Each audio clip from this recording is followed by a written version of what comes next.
আওয়ামী লীগ প্রবল প্রতাপশালী ছিল, ক্ষমতাশালী ছিল, কিন্তু তাদেরকে বাংলাদেশের মানুষ পিটিয়ে বের করে দিয়েছে। হেলিকপ্টারে করে পালাতে হয়েছে। আর 5টা মিনিট যদি বাংলাদেশে থাকতো, স্বৈরাচারী শেখ হাসিনার চিহ্নটুকু বাংলাদেশে খুঁজে পাওয়া যেত না। আরও একটা লিগ্যাল জায়গা, এবং যেই জায়গা থেকে আমরা বলতে চাই 24-এর নির্বাচন কেন অবৈধ, তার একটা সবথেকে বড় উদাহরণ হলো এই 24-এর নির্বাচনের যে নির্বাচন কমিশনার ছিল, আপনারা জানেন তিনি আটক রয়েছেন। যদি এই নির্বাচনটি বৈধ হতো তাহলে কিন্তু তিনি আটক থাকতেন না, তিনি বিচারের সম্মুখীন হতেন না। সুতরাং এটা আসলে জলের মতো স্পষ্ট যে এই নির্বাচন একটি অবৈধ নির্বাচন ছিল, এবং এই নির্বাচনে যারা অংশগ্রহণ করেছে তাদেরকে অবশ্যই আগামী নির্বাচনে তারা যাতে নির্বাচনে অংশগ্রহণ করতে না পারে সেই জিনিসটি নিশ্চিত করতে হবে।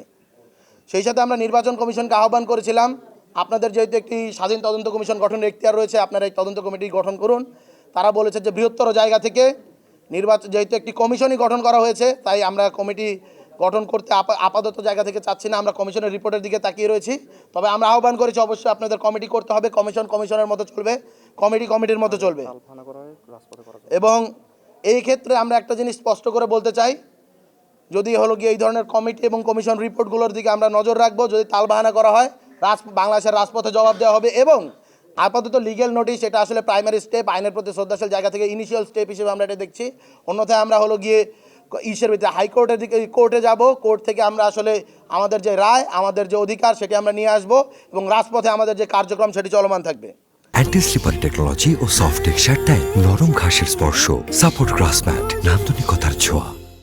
সেই সাথে হলো গিয়ে আমরা একটা জিনিস ঘোষণা করতে চাই, 14, 18 এবং 24-এর নির্বাচন নিয়ে যে তদন্ত কমিশন হয়েছে তার কমিশনার শামীম হাসনাইন সাহেব, তার সাথে আমরা অবিলম্বে কথা বলবো, যোগাযোগ করব, এবং এই রিপোর্টটা কেন দেওয়া হচ্ছে না তার জন্য তার থেকে আমরা জবাব চাইব। এবং আমরা রাজনৈতিক দলগুলোর ক্ষেত্রে একটা জিনিস দেখতে পাচ্ছি, আওয়ামী লীগের যে ভোট, so called quote unquote Awami লীগের যে ভোট, আওয়ামী লীগের যদি বাংলাদেশে ভোটই থাকতো তাহলে তাদের আসলে ভোট রিগ করার আসলে কোনো প্রয়োজন ছিল না, তাদের আমিডামি নির্বাচন করার প্রয়োজন ছিল না, তাদের কখনো হলো গিয়ে ভোট চুরি করার প্রয়োজন ছিল না। বাংলাদেশে তাদের ভোট নেই বলেই তারা ভোট চুরি করেছে, প্রশাসনকে, রাষ্ট্রযন্ত্রকে ব্যবহার করে, রাষ্ট্রযন্ত্রকে কারাপ্ট করে তারা নির্বাচন খেলা খেলে বাংলাদেশের মানুষের অধিকার হরণ করেছে। কিন্তু আমরা দেখতে পাচ্ছি রাজনৈতিক দলগুলো আওয়ামী লীগের ভোটের জন্য এই পলাতক যে স্বৈরাচার তাদের কাছে সেজদা দিতে ব্যস্ত হয়ে গিয়েছে। তাদের কাছে এই যে সেজদা দেওয়া, তাদের প্রতি যে নতজানু মনোভাব, বৈষম্য বিরোধী ছাত্র আন্দোলন বাংলাদেশের প্রতিটি রাজনৈতিক দলের যে এই আচরণের প্রতি হতাশ এবং নিন্দা জানাচ্ছে। আমরা বলবো পতিত স্বৈরাচারের ভোটকে সাথে নিয়ে নির্বাচিত হওয়ার থেকে জামানত বাজেয়াপ্ত হওয়াটা অনেক বেশি সম্মানের, অনেক বেশি সুখের, এবং অনেক বেশি রাষ্ট্রবান্ধব, বাংলাদেশ বান্ধব।